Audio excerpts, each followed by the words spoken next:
নমস্কার বন্ধুরা, নবপল্লব চ্যানেলে সবাইকে জানাই স্বাগত। আজকে আবারও আরেকটি নতুন ভিডিও নিয়ে চলে এলাম। আজকের ভিডিও জবা গাছ নিয়ে, অর্থাৎ মে মাসে কিভাবে জবা গাছের পরিচর্যা করব। এই মে মাসে দাঁড়িয়ে আপনাদের গাছে কি একদম কুড়ি আসছে না, বা কোনো ফুলের দেখা নেই? জবা গাছের গ্রোথ কি একেবারেই থেমে গেছে?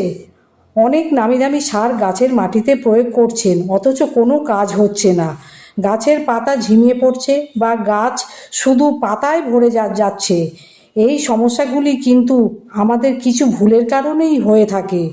হয়তো সঠিক সময়ে সঠিক যে খাবারটা দরকার সেটা হয়তো দেওয়া হচ্ছে না, কিংবা জবা গাছের সঠিক পরিচর্যা হচ্ছে না।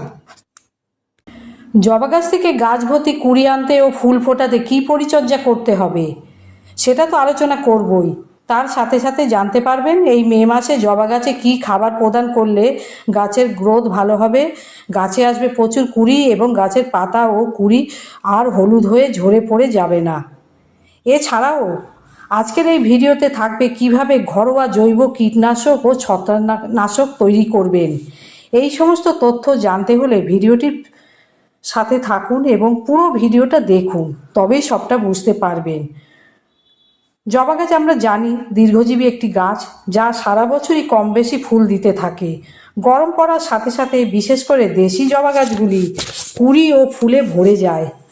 আমাদের থমকে যাওয়া জবা গাছে প্রচুর কুঁড়ি ও ফুল ফোটাতে প্রথম যে টিপসটি বলবো তা হলো, এই মে মাসে হঠাৎ হঠাৎ বৃষ্টি হচ্ছে, যার ফলে আমাদের টবের মাটি ভালোভাবে শুকনো হতে পারছে না।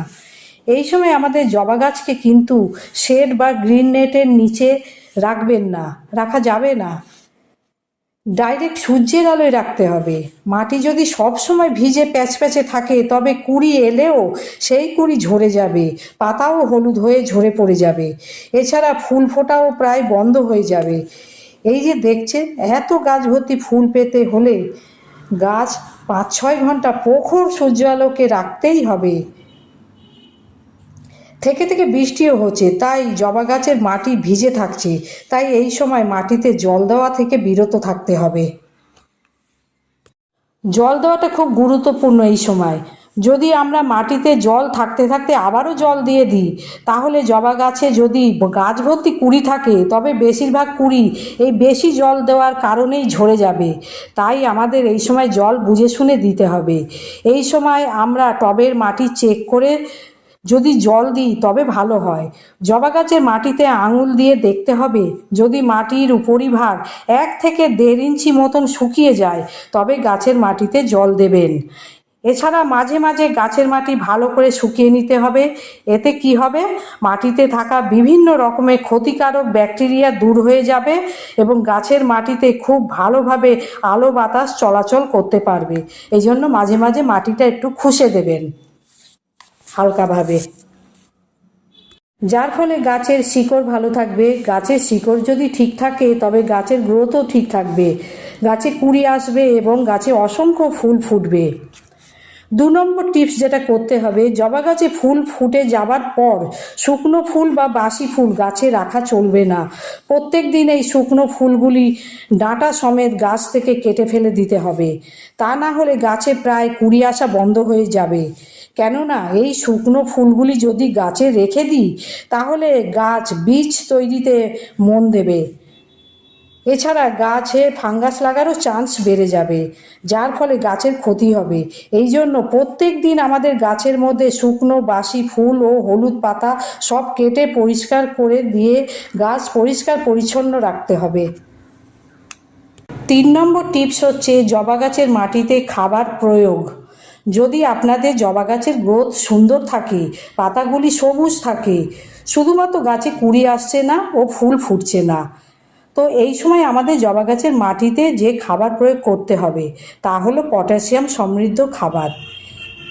এই সময় আমাদের গাছের মাটিতে নাইট্রোজেন যুক্ত খাবার দেওয়া যাবে না, যেহেতু গাছের গ্রোথ সুন্দর আছে। নাইট্রোজেন যুক্ত খাবার দিলে গাছের গ্রোথ সুন্দর হয়, তার সঙ্গে সঙ্গে পাতার সংখ্যাও বৃদ্ধি পায়। যেহেতু আমাদের জবা গাছের গ্রোথ ভালো আছে, আমরা শুধু গাছে কুঁড়ি ও ফুল নিতে চাই, সেই জন্য এই সময় আমাদের পটাশিয়াম সমৃদ্ধ খাবার গাছের মাটিতে দিতে হবে। পটাশিয়াম খাবারের খুব গুরুত্বপূর্ণ উৎস হচ্ছে এই এই যে দেখছেন পাকা কলার খোসা।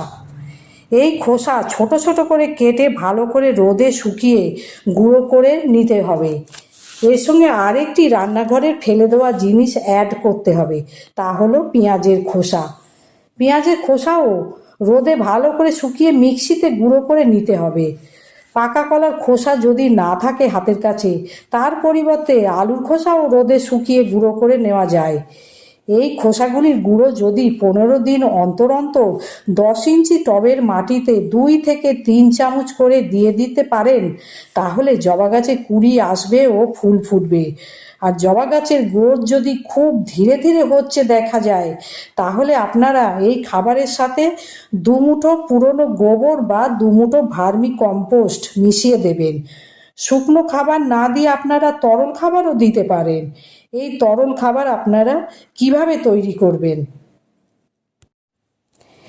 এই জৈব তরল খাবারটা তৈরি করতে লাগবে 1 লিটার প্লেন জল, তার সঙ্গে নিতে হবে 4 থেকে 5টা পাকা কলার খোসা। আপনাদের কাছে শুকনো কলার খোসা থাকলে সেটাও দিতে পারেন। এই কলার খোসা জলে ভিজিয়ে 3 দিন মতন ছায়াযুক্ত জায়গায় রেখে দেবেন। 3 দিন পর দেখবেন জলের কালার চেঞ্জ হয়ে একটু ঘোলাটে হয়ে গেছে। এর সঙ্গে আরও 2টো জিনিস যোগ করতে হবে। আমরা তো প্রায় সকলেই জানি পাকা কলার খোসা গাছের মাটিতে দিলে কতটা উপকার পাওয়া যায়। পাকা কলার খোসার মধ্যে থাকে প্রচুর পরিমাণে পটাশিয়াম, এছাড়াও থাকে magnesium, sodium, phosphorus, calcium, manganese ও সালফার। এই খাবারটি গাছে দিলে প্রচুর পরিমাণে গাছে কুঁড়ি আসে। এরপর যে খাবারটি দিতে হবে তা হলো ম্যাগনেসিয়াম সালফেট বা এপসম সল্ট। 1 চামচ এপসম সল্ট এই কলা ভেজানো জলের মধ্যে মিশিয়ে দিলে গাছের পাতা থাকবে ঘন সবুজ ও চকচকে। এটাও গাছে প্রচুর পরিমাণে কুঁড়ি ও ফুল ফোটাতে সাহায্য করবে। সবশেষে যে খাদ্যটা দিতে হবে তা হলো অনুখাদ্য। অনুখাদ্য সারের দোকানে অনেক রকম পাওয়া যায়। আমি বায়োভিটা এক্স ব্যবহার করি, আপনারা চাইলে যে কোনো অনুখাদ্য ব্যবহার করতে পারেন। এটা দিতে হবে 2 ml। যদি দেখেন গাছের গ্রোথ খুব সুন্দর আছে ও পাতাও ঘন সবুজ সবুজ বিভিন্ন রকম খাবার প্রয়োগ করেও যখন গাছের কুঁড়ি আসছে না, ফুল ফুটছে না, এই জন্য আমাদের তখন অনুখাদ্য দিতে হবে। এই উপকরণগুলি খুব ভালো করে মিশিয়ে নিতে হবে।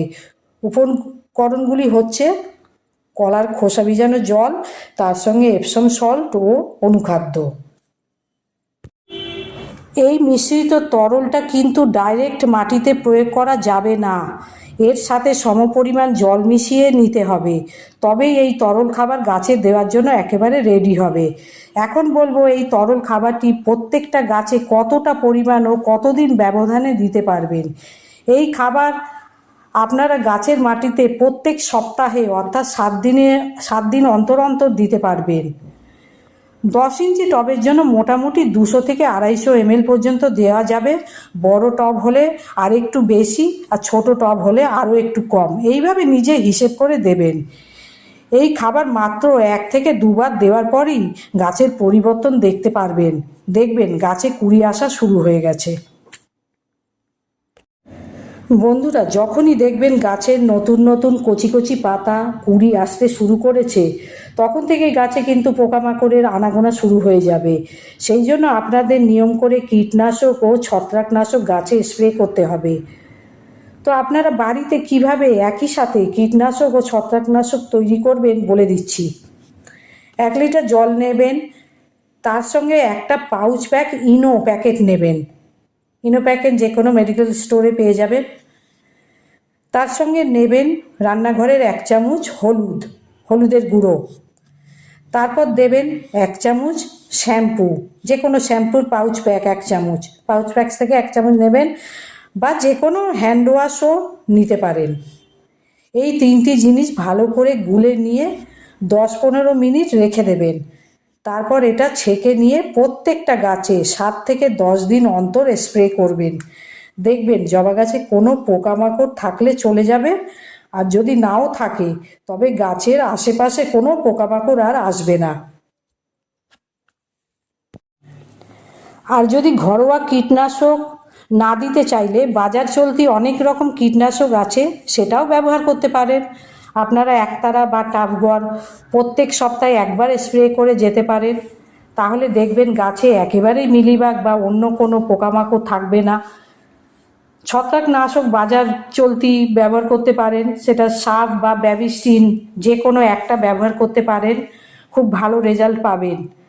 এইভাবে আপনারা এই মে মাসে জবা গাছে পরিচর্যা করুন, দেখবেন গাছ কুঁড়িতে ভরে যাবে, পাতা ঘন সবুজ থাকবে এবং কন্টিনিউ ফুল ফুটতে থাকবে। ঠিক আছে বন্ধুরা, ভিডিওটা আজ এই পর্যন্ত, পরে দেখা হবে নতুন ভিডিওর মাধ্যমে। আপনারা ভালো থাকবেন, ধন্যবাদ।